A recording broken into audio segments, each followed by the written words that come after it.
किसान अंदोलन 2.0 जी हाँ, किसान ਲਗਾਤਾਰ ਆਪਣੀਆਂ ਮੰਗਾਂ ਨੂੰ ਲੈ ਕੇ ਡਟੇ ਹੋਏ ਨੇ।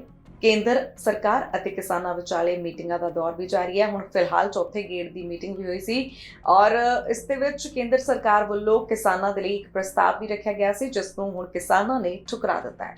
ਜੀ ਹਾਂ, ਸੰਯੁਕਤ ਕਿਸਾਨ ਮੋਰਚਾ ਦੇ ਆਗੂ ਜਗਜੀਤ ਸਿੰਘ ਡੱਲੇਵਾਲ ਨੇ ਦੱਸਿਆ ਕਿ ਕੇਂਦਰ ਦੇ ਪ੍ਰਸਤਾਵ ਨੂੰ ਕਿਸਾਨਾਂ ਨੇ ਠੁਕਰਾ ਦਿੱਤਾ ਹੈ ਤੇ ਇਸ ਪ੍ਰਸਤਾਵ ਨੂੰ ਠੁਕਰਾਉਣ ਦੀ ਵਜ੍ਹਾ ਦੱਸਦਿਆਂ ਉਹਨਾਂ ਕਿਹਾ ਕਿ ਕੇਂਦਰੀ ਮੰਤਰੀ ਮੀਟਿੰਗ ਦੇ ਵਿੱਚ ਕੁਝ ਹੋਰ ਕਹਿੰਦੇ ਨੇ ਤੇ ਬਾਹਰ ਆ ਕੇ ਪੱਤਰਕਾਰਾਂ ਦੇ ਸਾਹਮਣੇ ਕੁਝ ਹੋਰ ਗੱਲ ਕਰਦੇ ਨੇ। ਉਹਨਾਂ ਕਿਹਾ ਕਿ ਸਰਕਾਰ ਦੇ ਪ੍ਰਸਤਾਵ ਨੂੰ स्वीकार ना करने का कारण यह है कि केंद्रीय मंत्रियों ने बैठक दौरान कहा सी कि वो देश ਦੀਆਂ ਸਾਰੀਆਂ ਫਸਲਾਂ ਦੀ ਖਰੀਦ ਕਰਨਗੇ, ਪਰ ਬਾਹਰ ਪ੍ਰੈਸ ਕਾਨਫਰੰਸ ਦੇ ਵਿੱਚ ਉਹਨਾਂ ਨੇ ਬਿਲਕੁਲ ਵੱਖਰੀ ਗੱਲ ਕਹਿ ਦਿੱਤੀ। ਜਗਜੀਤ ਸਿੰਘ ਡੱਲੇਵਾਲ ਨੇ ਕਿਹਾ ਕਿ ਦੂਜੀ ਗੱਲ ਉਹਨਾਂ ਯਾਨੀ ਕਿ ਕੇਂਦਰੀ ਮੰਤਰੀਆਂ ਨੇ ਇਹ ਕਹੀ ਕਿ ਪੂਰੇ ਦੇਸ਼ ਵਿੱਚ ਘੱਟੋ ਘੱਟ ਸਮਰਥਨ ਮੁੱਲ ਤੇ ਦਾਲਾਂ ਦੀ ਖਰੀਦ ਯਕੀਨੀ ਬਣਾਉਣ ਦੇ ਲਈ 1.5 ਲੱਖ ਕਰੋੜ ਰੁਪਏ ਖਰਚ ਕਰਨੇ ਪੈਣਗੇ, ਪਰ ਸਾਡੇ ਮਾਹਰ ਮੁਤਾਬਕ 1.75 ਲੱਖ ਕਰੋੜ ਰੁਪਏ ਨਾਲ ਪੂਰੇ ਦੇਸ਼ ਦੇ ਕਿਸਾਨਾਂ ਦੀ ਫਸਲ ਖਰੀਦੀ ਜਾ ਸਕਦੀ ਹੈ। ਤਾਂ ਫਿਰ 1.5 ਲੱਖ ਕਰੋੜ ਰੁਪਏ ਖਰਚ ਕੇ ਕਿਸਾਨਾਂ ਨੂੰ ਹੀ ਫਾਇਦਾ ਦੇਣਾ ਗਲਤ ਗੱਲ ਹੈ। ਇਸ ਲਈ ਅਸੀਂ ਇਸ ਪ੍ਰਸਤਾਵ ਨੂੰ ਠੁਕਰਾ ਦਿੱਤਾ ਹੈ। ਹੁਣ 21 ਫਰਵਰੀ ਦੇ ਦਿੱਲੀ ਕੂਚ ਬਾਰੇ ਬੋਲਦੇ ਉਹਨਾਂ ਕਿਹਾ ਕਿ ਅਸੀਂ ਸ਼ਾਂਤੀਪੂਰਨ ਢੰਗ ਦੇ ਨਾਲ ਆਪਣਾ ਪ੍ਰਦਰਸ਼ਨ ਕਰਨਾ ਚਾਹੁੰਦੇ ਹਾਂ,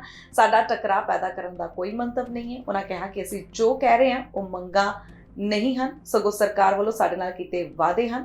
ਸਰਕਾਰ ਆਪਣੇ ਵਾਅਦੇ ਪੂਰੇ ਕਰੇ ਤੇ ਜੇ ਵਾਅਦੇ ਪੂਰੇ ਨਹੀਂ ਕਰ ਸਕਦੀ ਤਾਂ ਸਾਡੇ ਰਾਹ ਵਿੱਚੋਂ ਬੈਰੀਕੇਡ ਹਟਾ ਦੇਵੇ। ਅਸੀਂ ਸ਼ਾਂਤੀਪੂਰਨ ਢੰਗ ਦੇ ਨਾਲ ਦਿੱਲੀ ਜਾ ਕੇ ਆਪਣਾ ਰੋਸ प्रदर्शन करांगे। देखिए, दिल्ली गवर्नमेंट की जो प्रपोजल है उसको ना मानने के पीछे जो सबसे बड़ी बात है वो ये है कि उन्होंने एक तो ये बात कही गई, हमें अंदर ये बात कही कि देखिए पूरे देश की सभी फसलों को हम खरीदेंगे, हमारे साथ ये बात कही गई है।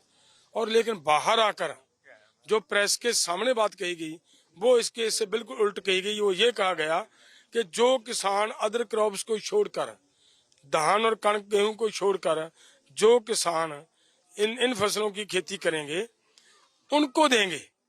तो इसका मतलब दूसरा बाकी जो आदमी पहले से ही वो फसलों की बिजाई कर रहा है उसको तो कुछ नहीं मिलेगा। इसका मतलब लोगों के साथ, किसानों के साथ एक तरह की बेइंसाफी है।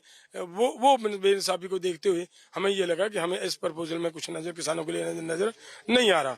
दूसरी बात उन्होंने ये कहा कि हम 1.5 लाख करोड़ रुपया खर्च करना पड़ेगा अगर हम दालों के ऊपर एमएसपी की खरीदी करते हैं। तो पूरे देश की दालें एमएसपी के ऊपर खरीदी करते हैं तो हमें 1.5 लाख करोड़ का बोझ पड़ेगा। और दूसरी तरफ एक एक्सपर्ट हमारा वो हमें ये दे रहा है संदेश है कि ये बिल्कुल गलत है। 1,75,000 करोड़ से पूरे देश की फसल खरीदी जा सकती है। अरे हम यहाँ पे ये भी समझना जरूरी है कि भाई 1.5-2 लाख करोड़ से पूरे देश के किसान की फसल खरीदी जा सकती है। हम ये कहें कि 1.5 लाख करोड़ रुपए के बोझ से कुछ लोगों की कुछ ही फसलें, 5 फसलें खरीदने का प्रयास करें तो ये तो बहुत गलत है। सभी फसलों को खरीदने का प्रयास करना चाहिए, पैसे थोड़े हैं, इतने ज्यादा नहीं है। तो ये सब बातों को ध्यान में रखते हुए ये प्रपोजल में रिजेक्ट की गई है। तारीख का क्या आह्वान है? देखिए, 21 तारीख के लिए हमारा सरकार को निवेदन है कि हम शांतिपूर्वक ढंग से अपना प्रोटेस्ट करना चाहते हैं। हमारा किसी तरह का कोई झगड़ा, कन्फ्लिक्ट पैदा करना हमारा कोई मोटिव नहीं है, हमारा कोई पर्पज नहीं है। हाँ, सरकार इस बात पे आए कि हमारी इन मांगों को, ये मांगे नहीं है, ये सरकार की हमारे साथ की हुई कमिटमेंट्स हैं, उन कमिटमेंट्स को सरकार लागू करे। दूसरी जो बड़ी बात है कि शांति रखना है। अगर नहीं सरकार हमारी मांगों को मान सकती, हमारे साथ की हुई कमिटमेंट्स को पूरा नहीं कर सकती, तो सरकार हमें दिल्ली में शांतिपूर्वक ढंग से अपने आप ये सभी बैरिकेड्स हटाती हुई हमें दिल्ली जाने के लिए अलाउ करें।